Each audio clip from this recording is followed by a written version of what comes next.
मुझे लगता है कि मैं श्रीमान राहुल गांधी के बारे में अगर कुछ कहूँ तो सिर्फ इतना ही कहूँगा, हिंसक बताने का अपराध किया है। इनको समझाइए, इनको मैं कह रहा हूँ कि ये तो प्रकाश है। हमने धर्म के विस्तार के बारे में सोचा नहीं, करना तो दूर की बात।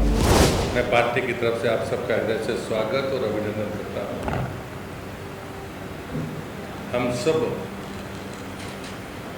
कल जो संसद में घटा है, भारत के महामहिम राष्ट्रपति के अभिभाषण के धन्यवाद प्रस्ताव पर नेता प्रतिपक्ष ने जिस प्रकार से संसदीय परंपराओं का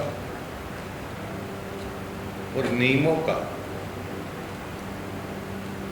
लगातार अपमान किया है, वो पूरे देश ने देखा है। लेकिन मर्यादा की सीमा तब पार हुई जब उन्होंने हमारी भारतीय संस्कृति को हिंसक बताने का अपराध किया है।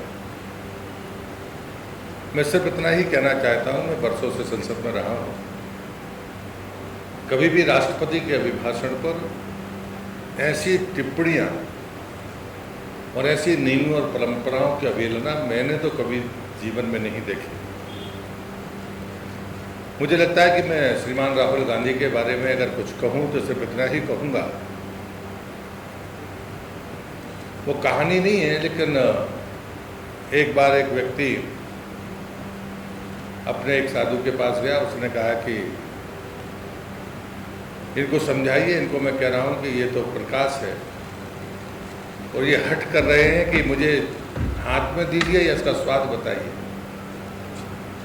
तो इसका रास्ता बताइए कि इनको कैसे समझाया जाए। साधु ने कहा कि इनको किसी तथ्यों से परिचित कराने की ज़रूरत नहीं है, इनका इलाज कराने की ज़रूरत है, क्योंकि इनकी आंखें ठीक नहीं हैं, वो ज़रूरी है।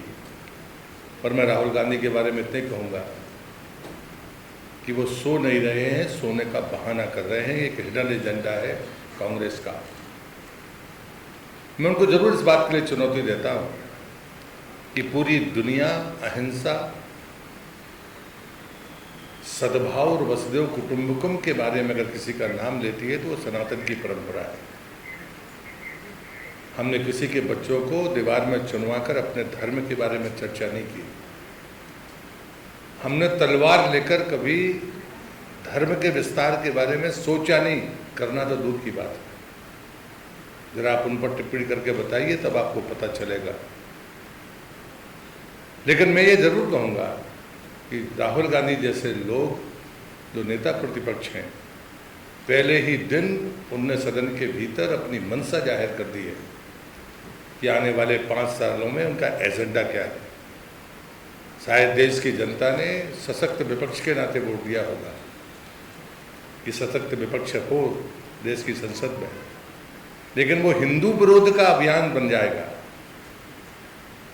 ये परिस्थितियां शायद देश ने पहली बार देखी होंगी। मैं कांग्रेस के बारे में सिर्फ इतना ही कहूँगा कि कांग्रेस का एक हिडन एजेंडा सदैव रहा है, जो हमारी संस्कृतियों पर प्रहार करता रहा है, हमारी परंपराओं को अपमानित करता रहा है। इसलिए मुझे राहुल गांधी के इस कृत्य पर कोई आश्चर्य नहीं है, खेद है, दुख है, चुनौती के तौर पर हम इसे लेते भी हैं। लेकिन मुझे मेरे जैसे व्यक्ति को आश्चर्य नहीं है, क्योंकि मैं देश को भी ये इस बात के लिए आगाह करना चाहता हूँ कि कांग्रेस के छुपे हुए एजेंडे के बारे में उसकी भी समझ बढ़नी चाहिए। और जो लोग संसदीय परंपरा में नियमों का, परंपराओं का सम्मान करने वाले लोग हैं, मैं उनसे ज़रूर आग्रह करूँगा कि इसको हल्के में ना लें। ये गंभीर घटना है जो कल राहुल गांधी के बयान से पूरे देश में संदेश गया है। वो संदेश बेहद खतरनाक संकेत है। और इसलिए मैं कहूँगा कि ऐसे व्यक्ति जो नेता प्रतिपक्ष के कुर्सी पर, आसंदी पर बैठे हुए हैं, उनको इस बेलगाम व्यवहार के प्रति हम सबको सचेत होना होगा। इतना ही मैं इस अवसर पर कहूँगा। कोई बात अगर आपको पूछनी है मैं जरूर जवाब दूँगा।